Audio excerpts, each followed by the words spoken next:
Здравствуйте, дорогие друзья! Сегодня эфир будет посвящен, значит, так называемой карте Монгола. И он заметил, что один из блогеров ведет сейчас там трансляцию там, что-то умно рассуждает, денежки просит.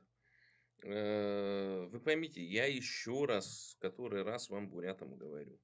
Пока монголы эту карту Монгола сделают, вот если бы она была уже сделана, то есть 15 лет назад они бы начали реформу, например, и сделали бы такую карту Монгола, как вот этот Элбек-Дорж.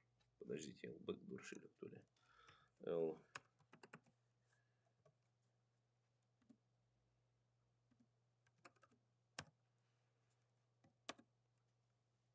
Да, вот как Элбек-Дорж там завещал, да, где-то когда-то он там что-то объявление сделал, но по итоге законодательство-то они никакое не провели по созданию карты Монгола.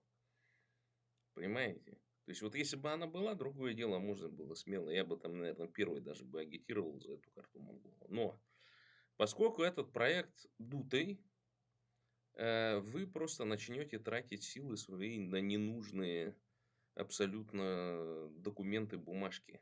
Ничего эта карта Монгола в том виде, в котором ее представляют вот эти, так значит, активисты, не представляет. То есть это просто пиар-проект для того, чтобы буряты там, ну, значит, не так сильно хотели в Америку мигрировать. Это просто перехватка повестки. Зачем вам делать грин-карту, да, зачем вам эмигрировать в другие страны, как, например, ну, работать, например, над тем, чтобы сделать упрощенный режим, значит, пребывания бурят в Южной Корее. А давайте-ка им подкинем кость, совершенно обглоданную, совершенно гнилую, совершенно невкусную абсолютно. И вот, ну, поставим туда, посадим этих людей, значит, и они будут, ну, дуракам просто мозги пудрить по поводу этой карты. Вы, поскольку ни хрена сами по себе не представляете, как законотворчество происходит, да, ну, я себе тоже не особо сильно представляю, но вы просто посмотрите любое заседание, да, и того же народного хурала, который в интернете доступно. Ну, вы просто посмотрите, какая подготовительная работа идет для того, чтобы законопроект любой, даже самый примитивный, там прошел все согласования и так далее. Сколько времени затребуется? Если бы монголы, я говорю, хотели, у них внутреннее желание всей монгольской нации было бы создание карты Монгола, короче, то тогда бы она уже давно была создана, вы поймите, самими монголами. И не нужно было там каких-то дурачков, значит, иметь, которые бы там занимались продвижением, так скажем, этой карты Монгола. Но даже ее, если сделают, что она вам даст? Она вам ничего не даст, абсолютно, совершенно ничего не даст. Это карта Монгола. Конечно, она даст какие-то возможности чиновникам, у кого какие-то денежки есть, которые могут получить эту, значит, карту вне очереди, да, но ничего вам не мешает, в принципе, то же самое делать с Монголией, что и сейчас. Заезжать, делать бизнес, там, жениться на монголках, получать монгольское гражданство, репатриироваться, если у кого корни какие есть, понимаете? То есть это все туфтятина по той простой причине, еще раз, экономическая. В Монголии много молодых людей. Им создавать отдельный законопроект для того, чтобы там 3 калеки старпера приехали туда, смысла нету никакого. С другой стороны, и монголы правильно позиционируют. Зачем бурятам ехать в Монголию, если у них есть своя родина? Вопрос. Понимаете? И с другой стороны, ведут они, допустим, карту Монгола. Как Русня на это отреагирует? Что монголы претендуют на земли бурят? Вопрос. Да душка и силы сейчас нет у этих монголов для того, чтобы, извините, предъявлять какие-то претензии. Почему? Потому что у Китая, КНР, те же националисты, которые на Тайване сидят, они считают Монголию территорией Китая. Понимаете? И вот этот проект, он политически нецелесообразный для Монголии сейчас, потому что нету сил, нету производства никакого вооружения. Они прекрасно видят, что там происходит в Украине, они испуганы, что русские вместе с китайцами просто Монголию поделят и все. Поэтому вот то, что происходит там, вот эти вот товарищи. Это просто пиар-проект для себя, наверное. Ну, то есть зацепились за что-то. Вместо того, чтобы создавать какой-то фонд правозащитный там в Монголии, значит, заниматься беженцами, там, прямое взаимодействие иметь, с посольствами ходить, там, значит, общаться. Ну, вот как Колька мошенник, помните, был? Он же там, ну, не стеснялся, ходил, короче, по посольствам там, присел на уши этой какой-то американской, значит, дипломатши там, наговорил ей там с 3 короба, с кого-то там деньги содрал, с каких-то бурят, видать, тоже наобещал, что сейчас грин-карту сделает. Ну и в итоге швыранул всех, но тем не менее уехал в Соединенные Штаты Америки. А там, видишь, американцы заднюю не дают. Поэтому даже вот если такие персонажи, как Коля Васильев, свалили в Соединенные Штаты Америки, короче, да, давайте не будем ничего выдумывать. Есть грин-карта. Каждый год идет лотерея. Есть там Светлана Алганаева, еще там куча помогаек, которые делают визы в Соединенные Штаты Америки. Есть Баир Бурят, который сидит в Южной Корее. Там есть другие помогайки, которые... Якшеев, например, блогер, который там помогает оформить как его, кету в Южную Корею. То есть есть люди, надо вот их объединять как раз и работать над тем, чтобы у бурят, например, в Южной Корее была создана какая-то лоббистская группа, понимаете? То же самое нужно сделать и в Монголии. Но монголы сразу это все на корню пресекут. Почему? Потому что они не хотят ссориться ни с русскими, ни с китайцами. Вы поймите это дело. Так это на уровне частной инициативы пока вот это вот все. Это еще может быть. Потому что есть вот конвенция, сейчас я вам выведу.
Вот, читаем.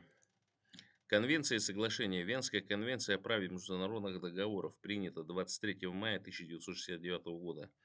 Государства, участники настоящей конвенции, учитывая важнейшую роль договора в истории международных отношений, признавая там все возрастающее значение договоров как источника международного права и как средство развития мирного сотрудничества между нациями, независимо от их различий, в их государственном и общественном строем, отмечая, что принципы свободного согласия, добросовестности и норма пакта сунт серванда получили всеобщее признание, подтверждая, что споры, касающиеся договоров, как и прочие международные споры, должны разрешаться только мирными средствами в соответствии с принципами справедливости и международного права. Вот это вот конвенция, да, к договорам.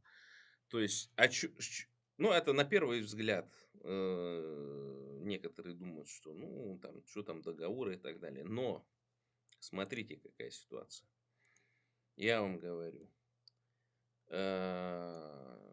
любое вот эта вот инициатива, да, любая инициатива, которую делают по карте монгола, она воспринимается как частная инициатива.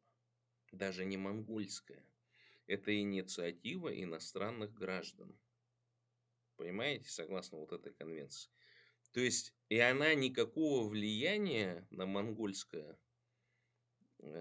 значит, ни правительство, ни депутаты, они вообще по идее не должны от этих персонажей принимать никаких документов даже. То есть они просто тупо рассматриваться не будут. Вот вы приедете в Монголию и начнете говорить, а мы, буряты, хотим, чтобы Бурятия стала частью Монголии, короче.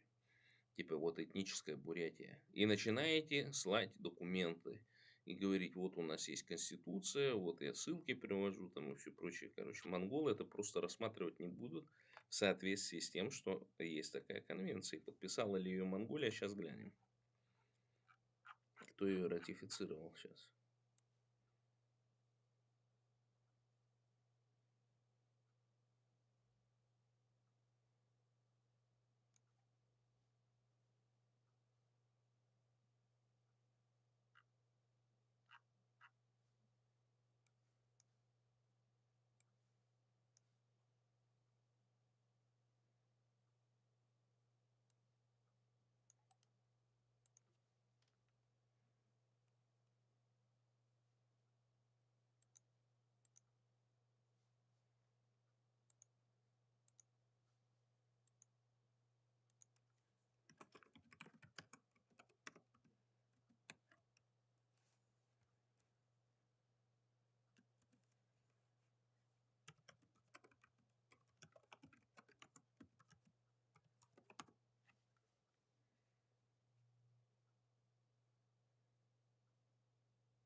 Так, сейчас.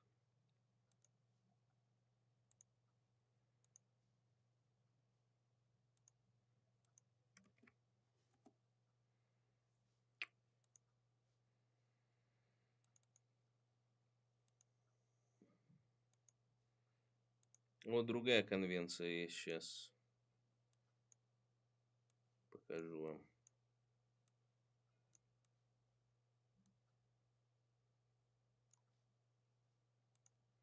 Вжик. Венская конвенция о дипломатических сношениях принята 18 апреля 1961 года. Вот они, видите, что обозначает. Вот, читаем. Глава правительства есть лицо, на которое аккредитующим государством возложена обязанность действовать в этом качестве. Сотрудниками представительства является глава представительства и члены персонала представительства. Ну, то есть, это речь идет о том, что, вот смотрите, отмечая, что народы всех стран с древних времен признают статус дипломатических агентов, принимая во внимание цели и принципы Устава Организации Объединенных Наций в отношении суверенного равенства государств, поддержания международного мира и безопасности и содействия развитию дружеских отношений между государствами. Будучи убеждены, что заключение Международной конвенции о дипломатических сношениях, привилегиях и иммунитетах будет способствовать развитию дружественных отношений между государствами, вне зависимости от их различия в их государственном и общественном строе, сознавая, что такие привилегии и иммунитеты предоставляются не для выгод отдельных лиц, а для обеспечения эффективного осуществления функций дипломатических представительств как органов, представляющих государство, подтверждает, что нормы международного обычного права будут продолжать регулировать вопросы, прямо не предусмотренные положениями настоящей конвенции. Согласились ниже следующим. Ну, там статья, все пишется, да? Можете почитать это все на ООН расположено, значит.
Ну, короче, сам зачитался в итоге.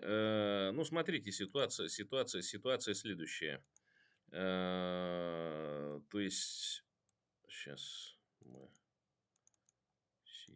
мы сделаем экранчик. Подождите. Не тот экран. Не тот цепанул.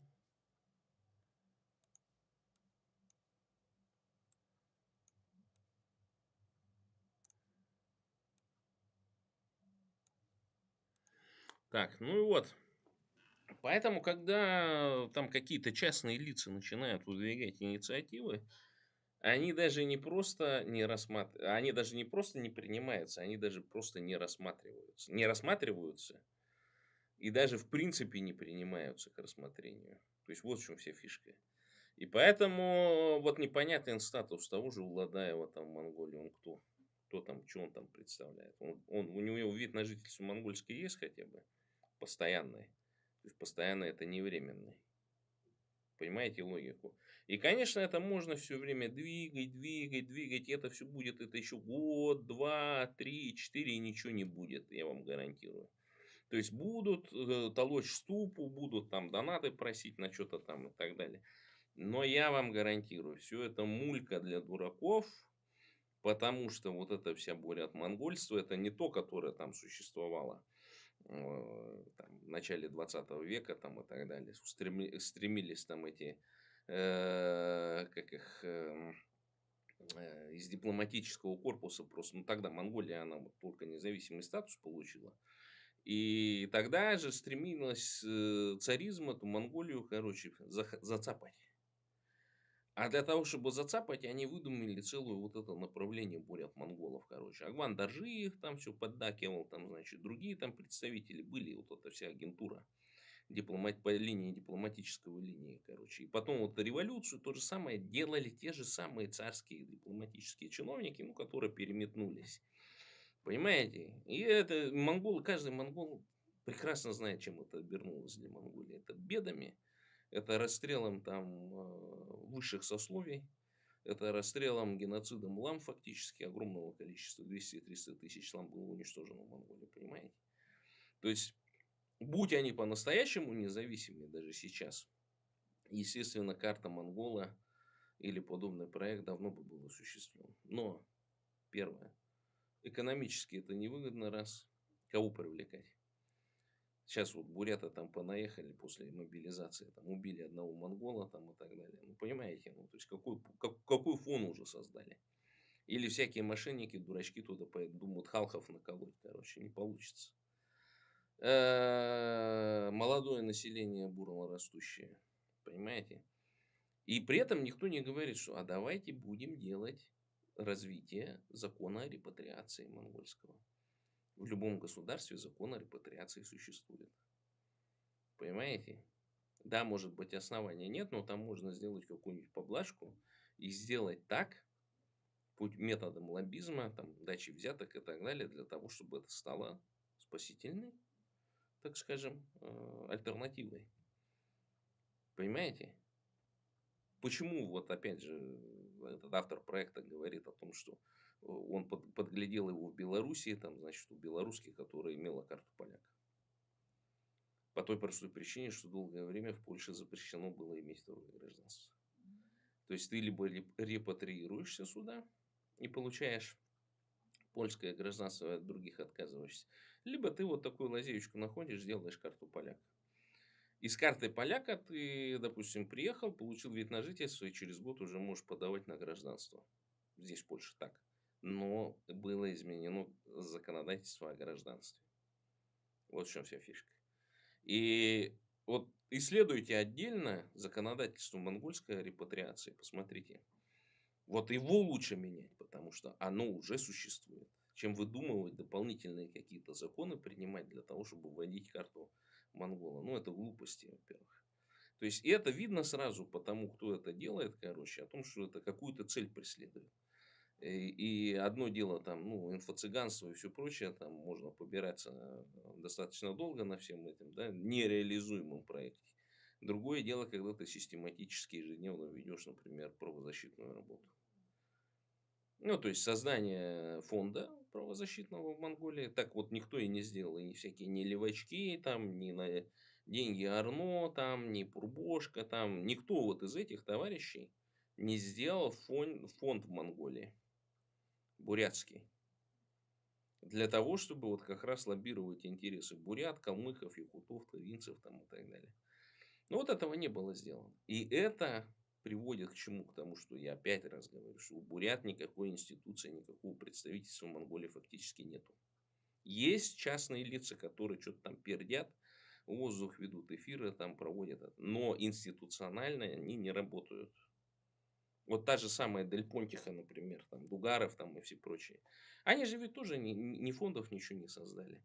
Вот сейчас там есть такая организация НЕСА, да, которая, ну, там, представляет, она создана Магомедом Тариевым, он там работал во всех этих структурах и так далее, знает, как все это организовывать. Вот грамотный подход, то есть быстро реализовали, значит, почему? Потому что были люди, которые этим умеют заниматься.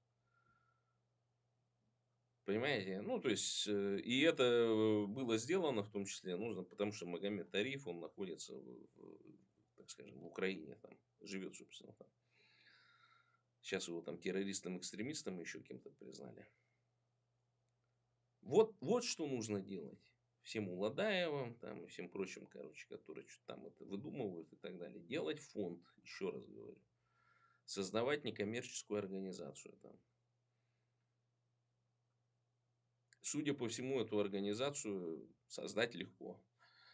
Так скажем, ну, вот я не знаю, там Баир Бурят, Баир режиссер, вот, который сейчас в Корее находится, он что-то пытался там они там сделать, организовать, короче. Но я так понял, что ничего из этой инициативы не вышло. И потому что, ну, главные инициаторы просто они уехали за пределы. Ну, надо отдельно об этом поговорить, найти там людей, которые готовы это все делать, короче. Публично надо еще самое главное, потому что, а то еще могут создать организацию, типа, ну, для себя, под себя делают, короче, там, ну, чтобы денежки какие-то отмывать, там, еще что-нибудь в этом роде. Вот в чем вся фишка. Поэтому давайте заканчивайте со всей этой ерундой, короче, с этой картой Монгола. Создавайте нормальную организацию, которая бы представляла бурят Монголии в Монголии. И бурят Бурятии в Монголии. Понимаете? Вот вам как надо действовать. А пока это все это трындеж, этот, короче, там и так далее, отвлечение. Вместо того, что, ну, то есть, вот сидит какой-то бурятушка, да, вот он на чемоданах уже, да, и он решает, куда перебраться ему. Я понимаю вот эту логику. И Гебня, она такая думает, зачем вот этому бурятушке ехать в Америку? Ведь он же там начнет денежки зарабатывать, поймет, как мы хуево живем, поймет, как русня нас грабит, да, захочет революцию делать. А давайте-ка вот этих пнем под жопу, короче, ну там вот этих, не пойми кого, короче. И кинем им кость обглоданную. Снова там карта Монгола, вот монгольский мир, бурят Монголия, там вот эти мифы вот эти все. Понимаете? И вот этот бурятошка, он, о, да я в Монголию сейчас поеду, да вот сейчас сделают карту, и вот он сидит, а, блядь, рубль теперь уже 114 за доллар. Доллар 114 рублей, понимаешь? А мог выехать, когда был 70. То есть они уже уполовинили фактически твои все сбережения и так далее. И, конечно, они сейчас сделают его 150 за доллар, короче, им это выгодно, потому что они до сих пор получают валютную выручку, да, от продажи нефти, газа там и всего прочего, удобрений и так далее. А у тебя-то твой доход снова упал там на середину 90-х годов, на середину 2000-х, когда ты там только на еду смог тратить. Там 70% бюджета на еду уходило. А остальные 30% на погашение коммунальных услуг. Понимаешь? Вот и все это вот на тебя, на дурака рассчитано. Вместо того, чтобы ты мог свалить, короче, вовремя там, в 2020 году, там, 17-м, там, в 2014 году куда-нибудь в Америку или куда-нибудь в Европу. Ну, Европа для женщин больше там они. В Морландих и все прочее там, ну, известно каким делом там они там размещаются, короче, им проще в этом отношении. И поэтому я вам говорю, что это ловушка очередная. Не сидите, не ждите. Если хотите, едьте по репатриации в Монголию. Давайте взятки там, короче, и получайте. Покупайте там собственность, просто живите. Становитесь резидентом Монголии. Зачем вам сдать какую-то непонятную карту? Едьте в США через Мексику, едьте в Южную Корею, в общем, зарабатывайте. Почему? Потому что вы нам должны не мертвые, не дохлые, вы нам нужны богатые, самостоятельные, свободные, с чувством собственного достоинства. Это можно приобрести только в Соединенных Штатах Америки, Южной Корее, в странах развитой демократии, а не в странах детской демократии, как в Монголии. Бурятия для бурятам бурятская власть и Бурятия от Енисея до Амура. Только так, а не иначе. Сейчас я выведу, значит, по этому адресу e-mail вы можете со мной связаться.